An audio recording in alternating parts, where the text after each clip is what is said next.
Hey, everybody. Coach Reslow here, ResV Systems. Hope your week has gotten off to a great start.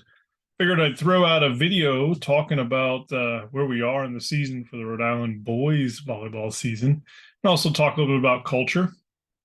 It's been a topic that's come up in some of the interviews that I've done recently, and actually, I had an opportunity to speak to a player on a team that's doing very, very well. And then I had an opportunity to speak to a player that's on a team who's struggling.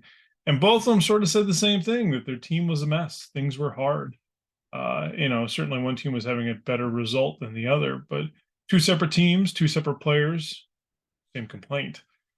So what I was thinking about, and my response to both was, yeah, everybody's team is a mess. I mean, it just is. That's the common factor of almost every sports team there is. Actually, club, organization, what have you, we're always a mess. And the reason that that's the case is because when you get 10, 15, 20, 25 individuals, even with a common goal, everyone's got a different idea on how to do something, different motivations, different thought patterns, different everything. So you think about the complexity of a human being and then put 20 of them in a situation where there's one common goal, you got different ideas coming from everywhere and different motivations about what should be going forward. And a lot of the motivations are selfish motivations. Hey, I want this, I want that. That's why leadership exists. That's why your coaching matters. That's why you want to get your older guys, your more experienced guys to really move the situation in one direction and lead the other younger guys. Say, hey, this is what we're trying to accomplish, and this is why you're important. And really, the answer to all that stuff is communication. Keep talking about what we're trying to accomplish. Buy into what the coach is trying to do. And then from there, the focus has to be on the things that are positive. We can always complain about something that's happening, right? All right. There's always something going wrong. There's always something that could be better. Sure. Why is the woe is me? The why is this? That stuff, it doesn't help. I mean, certainly you get it out there and maybe once that information's out, you can work on it, but you can't dwell on it. It has to be something that, we're positive. What do we need to do going forward? And then we're focusing on that.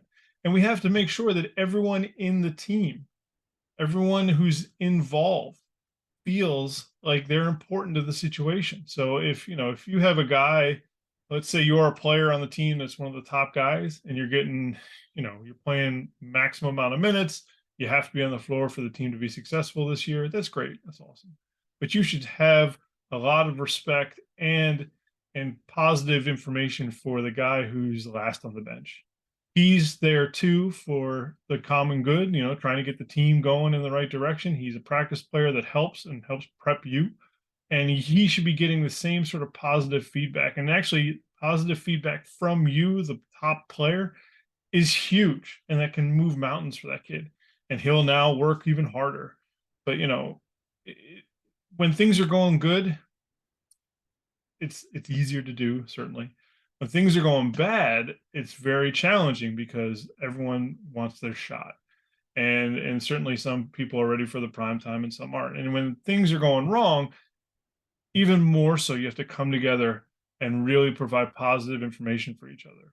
And the other thing, if things are going wrong, is that your goals change, right? Hey, we're not going to win a state championship this year, or it's highly unlikely that that's going to happen. So let's make our goal. And by the way, that's a goal for everybody, right? Start of the season, we're going to win the whole thing. We're going to win as many games as possible. Win, win, win, win, win. But that's not a goal that sometimes is achievable. And sometimes it's too broad. Like, narrow that goal down. Hey, we're going to make sure that in this match, everyone stays positive for the entire 3 sets that we play. Hey, in this match, our goal is going to be to make sure that everyone on the floor gets a big approach every time we get a dig. Or, hey, one of our goals for this match is that our bench is going to be positive and bouncing and having fun and cheering us on the entire match, no matter what. Smaller goals. We're going to try to miss only 3 serves this match instead of what our average happens to be is 8 or 10, which, again, very difficult. If you miss 8 or 10 serves, it can be very challenging to win. So, point of the story, everybody's a mess. mainly because you have individuals trying to accomplish a goal and you have different motivations and you have different ideas on how to get it done. But trust the coaching, be good teammates to each other, keep working hard, establish goals that are really good for you and not so broad, right? Hey, even if you're a championship caliber team, you can still narrow those goals and work on them, right? Hey, we've only lost one or two times, and one of the main reasons we lost that match is because we served to six the entire time and it made it too easy on the team.